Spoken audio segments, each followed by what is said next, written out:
大家好，我是王维。昨天呀，咱们通过了东源车站和保险道岔，咱们现在呢马上接近居庸关长城了。听说这山谷里边啊繁花似锦，今儿呢咱就好好体验一下这京张铁路究竟是怎么穿过这壮丽而险峻的地形的。过了东源车站，前面就是平均坡度33%的陡坡了啊，您可以好好体会一下，看看能不能看出来这个坡度啊有多陡。众石杂错之间，遍生小树，也有山田和人家。在微阴的天色之中，一层层远远点缀开去，即清翠清远之至。这时，忽然穿过居庸关385公尺余长的山洞，车上点起灯来，窗户间微微觉着烟气。5分钟之后，又豁然开朗。虽然这段文字的作者冰心记错了居庸关隧道的长度和通过时间，但可见他对这一段铁路啊印象深刻。东源至居庸关区间长3.9公里，平均坡度为31%，通车初期的最大坡度达33.3%。当年詹天佑勘测的时候，原本计划让线路啊从居庸关关城内的涧河东侧通过，但因为坡度过大，地势陡峭，最终改经东侧山谷绕行穿山，因此诞生了居庸关隧道。这铁路穿过山洞和长城之后呢，在半山腰上再拐俩弯，就是居庸关车站了。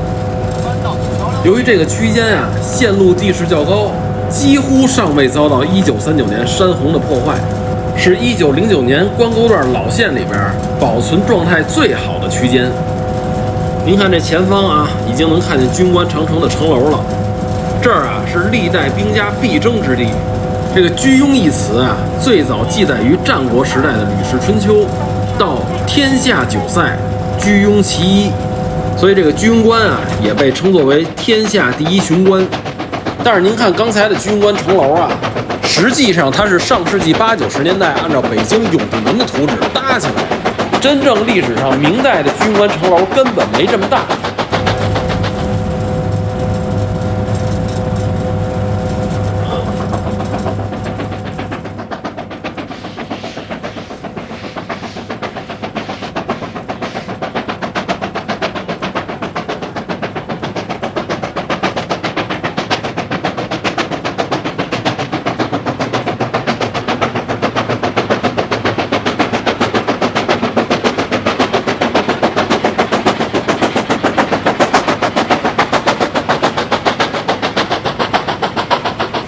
在100多年前啊，京张铁路就跟关沟的山桃花、山杏花相映成趣。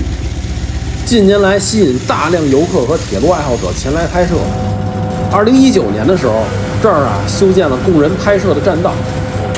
希望您有机会可以亲自到现场来感受一下列车穿过花丛和长城的美景。据跑关沟段的老师傅讲，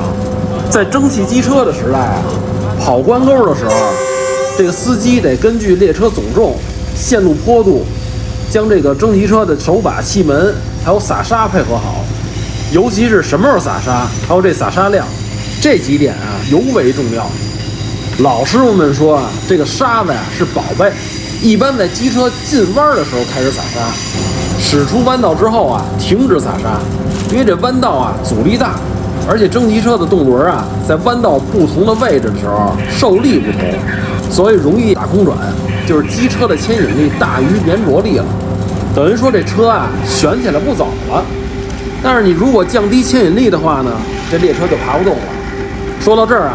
这个老师傅们特意强调喜欢开这马来4型蒸汽车上山，为什么呢？这车呀是双气室双气缸，一侧啊是有8个动轮。上山的时候啊，如果打空转的话，前面4个动轮打，后边4个不打，所以说前面的粘着力小了，后边4个动轮的粘着力还在，所以它运行起来比较稳定。开这种机车上山啊，比开普通的机车上山要轻松，而且放心的多。前方就是居庸关隧道了，它是京张铁路的1号隧道。但它不是京张铁路最早修通的隧道。1906年底，詹天佑先在三步至青龙桥之间修建五会头石佛寺隧道，积累了大量经验之后啊，1907年春天开始施工居庸关和八达岭隧道。它原本啊是计划在居庸关隧道中部开凿竖井，增加作业面，以加快施工速度。但是因为这个落差呀太大了，改为从两端向中间掘进。我在10多年前采访了一些个老火车司机，他们跟我说呀，这个美国 OCO 制造的马来4型机车的这个烟囱啊，距离隧道顶端仅为1拳左右，侧面呢更近。曾经有司机在过居庸关隧道的时候啊，向外探头，这脸上啊就蹭掉了一块皮。由于马来4型机车较为庞大，在隧道里爬坡的时候啊，从烟囱排出的阀气喷到隧道顶端之后啊，会顺着两边的墙壁啊向下走，然后飘向后方，灌入密封不严的司机室里边。老师傅们曾经用温度计测量过，这个列车啊进居庸关隧道之前，司机室里边20摄氏度，等出了隧道之后呢，司机室里边80度，所以他们过隧道的时候啊，无冬立夏都披着棉内衣，脸上还得糊着湿毛巾。所以他们跟我说呀，这居庸关啊跟鬼门关似的，过一回隧道真够呛。